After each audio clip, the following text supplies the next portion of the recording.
Hello, class. My name is Sandra Shepherd, and I am so excited to be your instructor for the next 8 weeks for the 1101 Introduction to Business Management course. And welcome. These little presentations that I put together is definitely not intended to take up a whole lot of your time. Students have told me that they find them very helpful, and I hope you do as well. And so this one is actually going to be a little bit longer than the ones that are coming the following weeks because we're going to be covering a little bit of how to navigate through the course. And we're also going to cover a little bit of course content. And so since we have so much that we're going to be going over this week, I'm going to go ahead and get started. Okay, now a little bit about me. My educational background consists of, I got my master's degree from Keller Graduate School of Management, and my bachelor's degree I got from DeVry University. Professionally, I have 20 years, well over 20 years in business administration, human resources, and human services. I currently work for a nonprofit organization for the state of Georgia. We are contracted to provide services to adults with disabilities. I have the pleasure of being the assistant director. I also have many, many years in staff development and training and developing curriculums. I have 5 years of professional teaching on a college level. I taught 4 years at a local college, and I've been with the University of People since last year. I love learning and I love teaching. I have been married to my wonderful husband for well over 25 years, and we have 2 beautiful daughters. In my spare time, I love spending time with my family. I am a Netflix buff, so I love binge watching on Netflix, and I love DIY projects. Okay, on this slide, I just want to share some tips that I believe that will help you have course success. I was an online student at one point, and these are some things that I tried. First, you don't want to procrastinate. You need to set you some schedules and don't put off to the last minute to try to study. Cramming does not work. Participate in class. Course collaboration helps you become more familiar with the material, so make sure that you are interacting with your peers in the discussion forums. Do the reading. I know you have so much stuff going on, and so sometimes it's hard to find time to do that reading, but it's going to help you in the long run. And lastly, find a good study spot. When I was a student, I actually created a home office that was my classroom in my home. And so when my family saw me in that spot, they knew that I was studying, that I was doing classwork. It didn't work all the time, but majority of the time they would not interrupt me, and they would give me that quiet time to study and to prepare for tests. Okay, I am a firm believer in order to finish strong, you must start strong. And your course success, this class success is extremely important to me. So I want to try and provide you with some tips that's going to help you navigate through the course and be successful. So let's first look at the course navigation, which is located in the left-hand side of your student portal. This is kind of your course GPS system.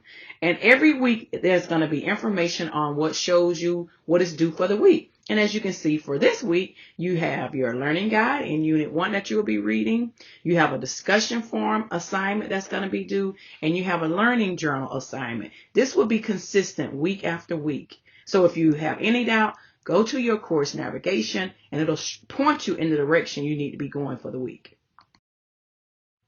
Okay, also you're going to be having a learning guide overview every week. And this is going to show you what your topics are going to be for the week, your learning objective for the week, and it also shows you a list of the tasks that are due for the week. And this is going to be consistent, again, week after week. Okay, now let's take a look at Unit 1 Learning Guide, what you'll be reviewing this week. The role of the manager and information about leadership in the business world. You're going to be looking at the basic concepts of planning, organizing, leading, and controlling. You're also going to learn the importance of performance as an outcome of business activity. And that's going to be on an individual level and an organizational level. The reading assignment will introduce you to some basic concepts of management. And this overview is a foundation of what we're going to be learning in our managerial skills over the course of the next 8 weeks. Okay, now let's talk about some assignments. Throughout this course, there are going to be a couple of things that are going to be very consistent week after week, and your discussion assignment is one of those. It is a graded assignment that counts 5% towards your final grade, and it is rated by your peers. The proper response to the initial question that I will post is going to be 150 words minimums. I'm not asking for full essays. I want to let you know that if you write these really long, drawn out posts, then you're probably going to have some trouble getting students to rate them. So 150 words or more, just make sure you clearly address the discussion questions, express your answers in your own words. Do not, and I repeat, do not copy and paste. And then you're going to be required to respond to 3 of your peers. Please try to be fair when you are doing those, providing that feedback, and also when you are rating your peers. Remember, they got to rate you. Okay, now let's take a look at our Unit 1 discussion assignment for this week. What is due this week? First, it's sort of like a twofold assignment, discussion assignment, because first I want you to introduce yourself. Go to the course forum, which is located up under your general tab and your navigation system.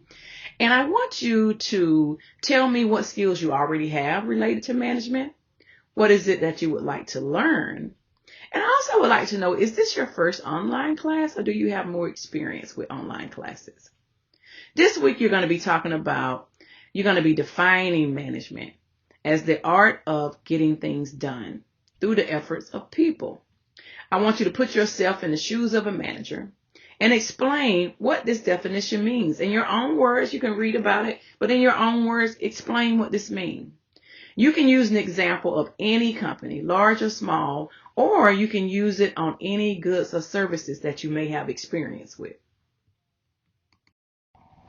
Okay, now let's take a look at the learning journal assignments. You can expect a learning journal assignment every week. It is a graded assignment that counts 20% towards your final grade, and it is rated by yours truly, your instructor. Specific topics and relevant questions are going to be assigned weekly for your learning journal entry. It's primarily designed for you to reflect on the learning process that you've had over the material for the week. The learning journal must be updated on a weekly basis and will only be assessed by the instructor.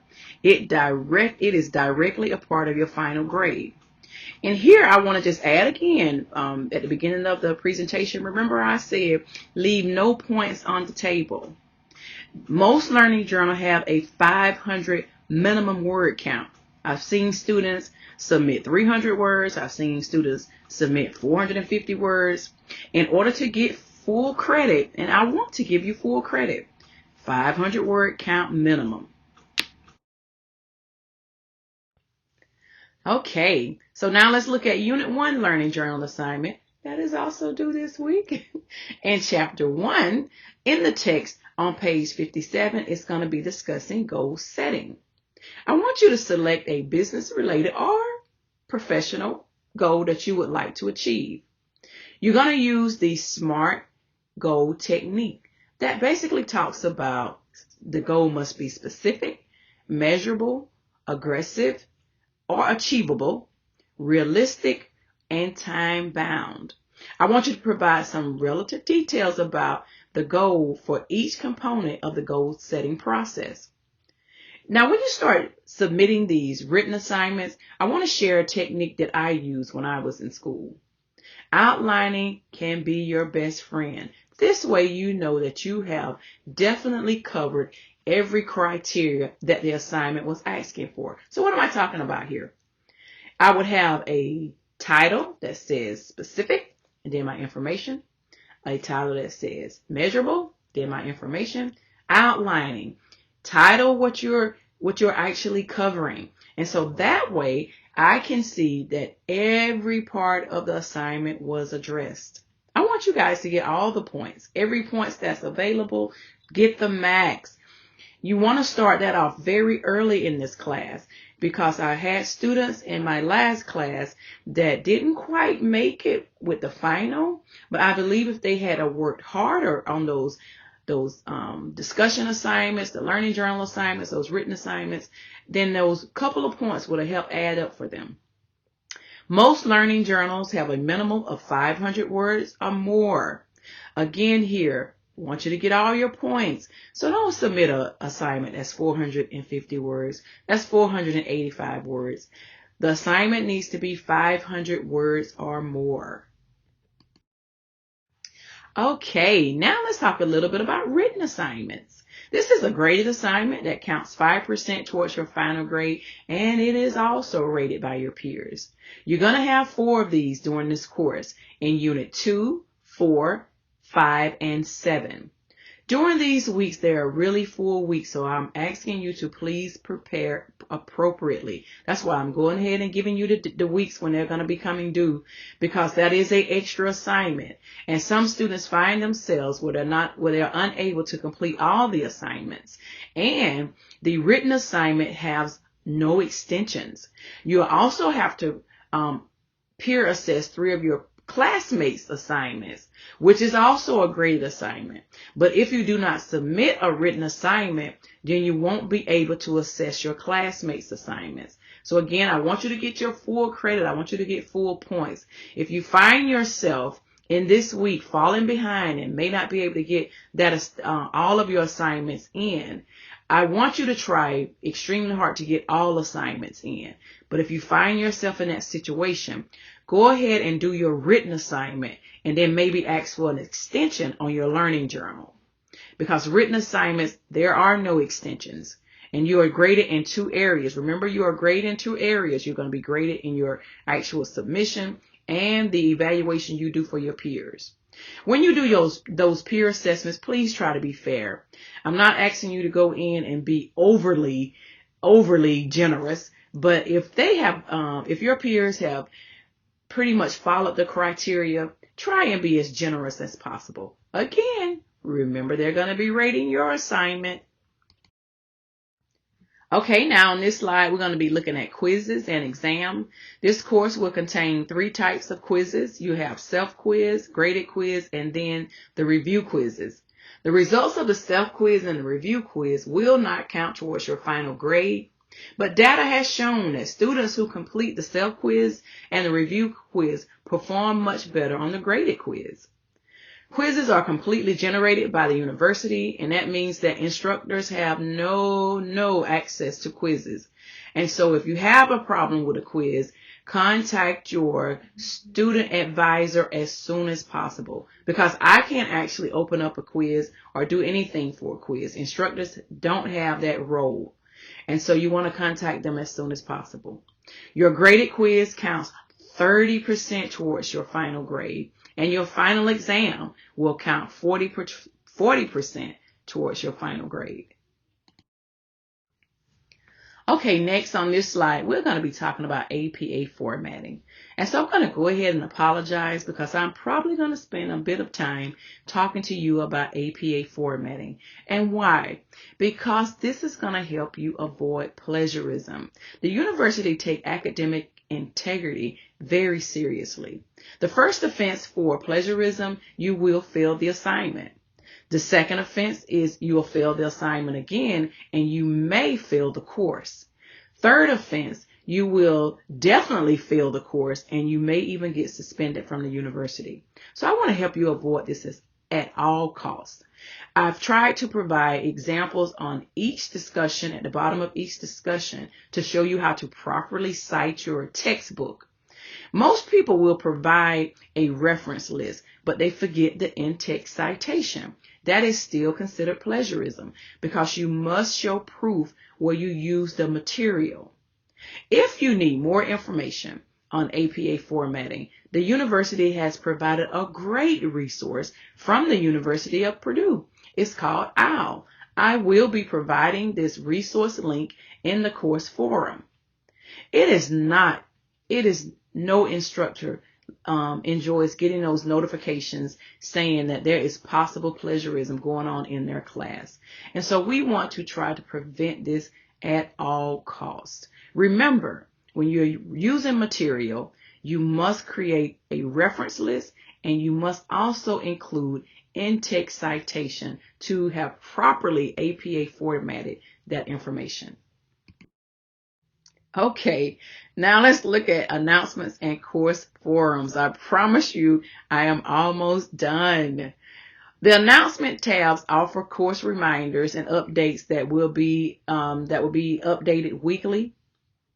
The course forum is a great place to share any questions relating to the course. If you have the question, I'm sure somebody else may have that question, and so it's good to kind of present those questions in the course forum.